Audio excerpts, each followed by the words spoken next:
Waheguru Ji Ki Fateh.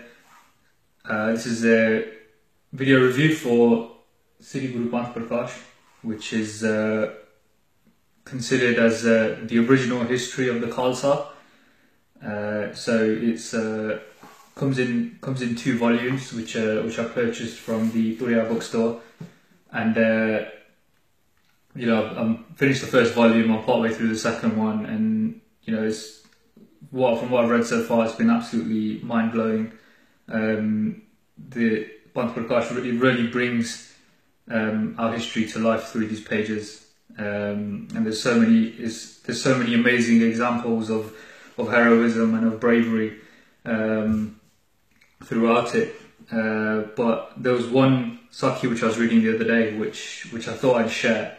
So it's about Gursharan Singh Shaheed, and now it's quite a long chapter, so I'm not gonna read the whole thing. But there's a snippet in here which I really wanted to share, which I really thought was relevant, and really made me sit back and I really had to sort of stop and think about it and reflect on it and what the meaning of it was. And you find yourself doing that quite a lot reading Panth Parkash, that you have to read it with a lot of patience in order to really get the most out of it, and to really understand it and reconcile it with with your own life and with the world around you today. So just to give you a bit of context to this particular chapter, essentially by Gursharan Singh Shaheed and about 20 other Singhs, they're basically wanted men from the local Mughal forces, and Gursharan Singh is determined to die fighting. So he has the option of running and hiding in the jungles and essentially surviving, but he decides he wants to stay put and fight. So this particular section which I wanted to share is about one of the Singhs in his contingent, called Gursharan Singh. So at this point there's 80 Mughal foot soldiers and 5 horse riders heading their way to kill them. So Gursharan Singh, concluding his Gurbani recitation, proceeded to answer the call of nature after a morning prayer. He spotted a battery of Mughal forces marching forwards, as the Singhs had already an inkling of their impending attack. With a spear in one hand and a sword slung across a shoulder, he carried a bowl of water for making morning ablutions. Spotting out the Mughal force, he made up his mind that he should not run back to inform the Singhs. Singhs would regard his going back as an act of cowardice, although they considered him to be the main cause of their present strife. He decided that they would themselves get informed when they heard the din and noise raised by the fight. So he challenged the advancing Mughal force loudly that they should proceed further after dealing with him. Sahib, identifying Gursharan Singh immediately, signalled that they never to allow Gursharan Singh to escape. He told that since Gursharan Singh was the most dreadful amongst the Singhs, his capture would mean half the battle had been won. So it goes on to explain how the Mughals launched their attack. Gursharan Singh run at them, and it says here there raged a fierce battle. So he got in amongst them. He caused a lot of confusion and a lot of havoc. He killed a number of Mughal soldiers. Bearing in mind it's 1 versus 80, and 5 of them were on horse as well. He managed to kill quite a few of them on horseback. But yeah, eventually he was shot and fatally wounded. But he achieved his objective because the Singhs heard the noise of the musket fire, and they came out to chase away the Mughal soldiers, killing a few of them in the process, and won that small battle, if you like. So the main thing which I really reflected on here was how Gursharan Singh wanted to sound the alarm. So by his standard and by the standard of the Khalsa, running back to scream and sound the alarm would have been an act of cowardice. That was not the standard which the Khalsa aspired to. What was acceptable in his eyes and in the eyes of the Khalsa was for him to raise the alarm with the sound of his sword and with his blood. So that really sort of made me stop and think about his level of and his standard of bravery and heroism and honor. So I think that the concepts and characteristics of bravery and honor really stood out for me there.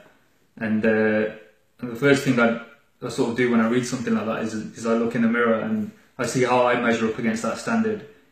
And believe me, I'm far from it. So, but the great thing about reading original history, about reading ithihaas of the Khalsa, is that you and through reading stuff like this, you sort of, I've got an idea, I've got a standard which I need to reach now, which I should be aspiring to reach. There's no real excuse after reading this now for me to not to aspire to be at that level. So I feel really lucky, really blessed to have the opportunity to have access to this history. But at the same time, it also makes me think about how easily these words are thrown around today. I think you have to go back quite a few years to really find an example of this standard of bravery and of heroism, and to find this standard of Khalsa. So, with that in mind, trying to reconcile it against and trying to contextualize it against the acts or the characters whom we label, throughout, social media, in this world, digital age, with various Sky channels and YouTube and social media and all that, you almost have to think twice about who we label, who is deemed a hero, who is deemed honourable after reading, after reading something like this, after knowing now what the standard of bravery and of honour and of heroism is. It just sort of makes you think that we throw these terms around so easily these days. We almost make a mockery of the terms, and we say them without really thinking about what they truly mean in the context of Khalsa. And it's as if words like this, they fall out of our mouths and they die at our feet, because Parkash is littered with examples like this. There's so many different examples of bravery and of heroism, and it's difficult to know. It's difficult to pick up one example to share with you, but I thought this was a really good example.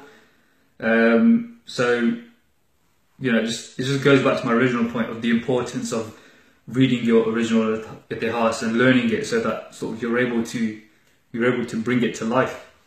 And the responsibility is on the reader to do that. So now that I've read this, I need to really, through reading Parkash, it really makes you look at yourself and hold yourself under a microscope, and gives you ambition, if you like, to the reality check, to make sure your own actions, they aspire to be like this. So I really have to thank Turiya for making Panth Parkash and loads of other grants and books which I've purchased from the website, making them available, because the starting point is knowing what to aspire to, and I feel very lucky to have that. So thank you, Turiya, and I definitely recommend you all get yourself a copy of Panth Parkash, because it absolutely is essential reading. So Vaheguru Ji Ka Khalsa, Vaheguru Ji Ki Fateh.